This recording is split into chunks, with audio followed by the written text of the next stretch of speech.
Judith Godrèche a 51 ans mais elle n'a rien oublié de l'adolescente qu'elle a été, face au réalisateur Benoît Jacquot de 25 ans son aîné, présenté comme son compagnon à l'époque.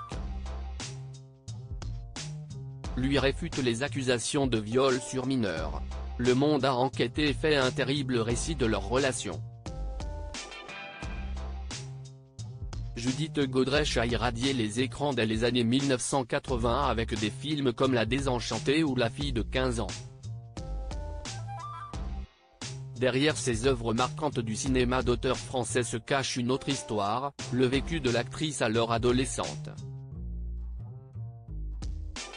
Présentée comme muse du cinéaste Benoît Jacquot, elle s'affiche aujourd'hui comme son objet, expliquant avoir été sous l'emprise d'un homme de 25 ans son aîné. Dans ses interviews aujourd'hui, elle parle d'abus sexuels et de violence contre une enfant de 15 ans. Le Monde a enquêté sur l'affaire et relate le récit glaçant de ce qu'elle aurait vécu. La justice sollicitée par une plainte de l'actrice va faire à présent son travail, même si plane la prescription des faits. Pour la promotion de sa mini-série Icon of French Cinema, Judith Godrèche avait abordé sa relation avec le réalisateur Benoît Jacquot. Jusqu'à ce jour, elle était dite en couple avec cet homme durant son adolescence et on parlait déjà de cet appartement acheté ensemble quand elle avait seulement 15 ans, émancipée par ses parents. Récemment, elle a revu un extrait d'un documentaire réalisé par le psychanalyste Gérard Millet, accusé lui d'agression sexuelle par plus de 40 femmes aujourd'hui, l'interdit.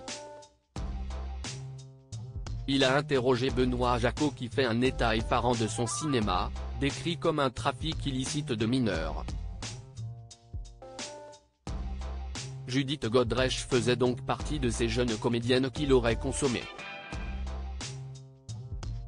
Il se présente comme un amoureux sous l'emprise d'une demoiselle. Elle le décrit comme un prédateur dans le texte préparatoire à son audition à la brigade de protection des mineurs de la PJ, « Je ne voulais pas de son corps. Très vite, il me dégoûtait. » L'artiste de 51 ans et mère de 2 enfants, Tess Barthélémy et Noé Boone, s'est confiée sur France Inter à propos de cette emprise, évoquant aussi le nom d'un autre réalisateur contre lequel elle a aussi porté plainte, Jacques Doyon. Judith Godrèche a 14 ans quand elle rencontre Benoît Jacquot. C'est à 14 ans qu'elle le rencontre au cours d'un casting. Benoît Jacquot lui demande rapidement si elle a un amoureux, se souvient-elle pour Le Monde. Sur le tournage des Mendiants, le réalisateur déplace Judith Godrèche vers son hôtel, non loin de sa chambre, alors que les autres enfants logent ensemble dans la maison des enfants, ce que confirmera un autre jeune du film, Philippe Lévy.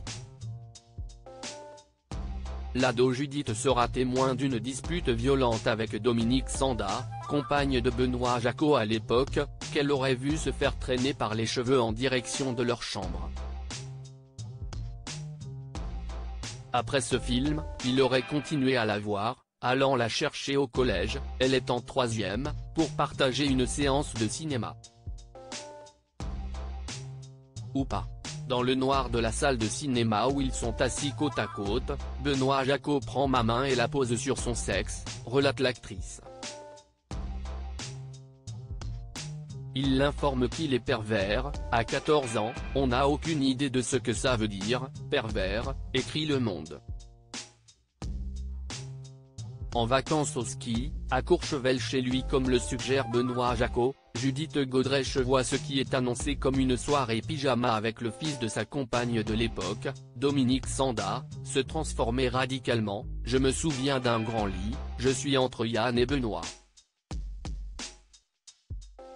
Benoît me force à coucher avec lui, pendant que Yann dort dans le même lit. Benoît Jacquot violent ? Vient la violence physique présumée dans leur rapport. Sa première fois ? Son corps et son sexe sont ceux d'un adulte. Tout est fait comme un adulte. Je n'ai aucun souvenir d'être embrassé. C'est comme s'il n'y avait aucune tendresse. Mes joies et mes douleurs sont suspendues à ses humeurs et à son contrôle, dès qu'il le perd, il se durcit et devient cruel, dira-t-elle. Ce qu'il présente comme des jeux sexuels sont des scènes de coups de fouet alors qu'elle est attachée, ce n'est pas drôle, ça fait mal. Je le laisse m'attacher au barreau de la mezzanine avec la ceinture de son peignoir. Les détails donnent froid dans le dos, pour mes 15 ans, il décide que je dois jouir 15 fois, je n'ai pas le choix. Je fais semblant le plus vite possible. Ces règles ne ralentissent pas le nombre de rapports et deviennent même bucco-génitaux obligatoirement durant cette période, sans compter les fellations à répétition. Sa meilleure amie confiera au monde les rapports sexuels brutaux qu'elle subissait. Après ces fameux Césars en 1991 durant lesquels elle est citée par inadvertance comme gagnante du prix du meilleur espoir par Vanessa Paradis, elle aurait été giflée par le metteur en scène car elle aurait été pitoyable, confie aujourd'hui sa meilleure amie. La brutalité s'accentue la dernière année de leur couple, des violences reconnues par une amie de Pascal Bonizzi, proche de Jaco. Il faudra que Judith Godrèche aille aux États-Unis pour entendre un soutien, même furtif quand elle se fait cogner par Benoît Jacot car elle a fait trop de bruit avec la paille de son coca. Une passante sur Broadway lui intime en anglais, « Ça va, ma chérie ? Tu ne devrais pas laisser quelqu'un te traiter comme ça ». D'après les propos de la comédienne, le réalisateur avait régenté sa vie en l'isolant socialement. Ses parents ne réagissent pas et acceptent l'émancipation de leur fille, un aveuglement que sa mère regrettera amèrement.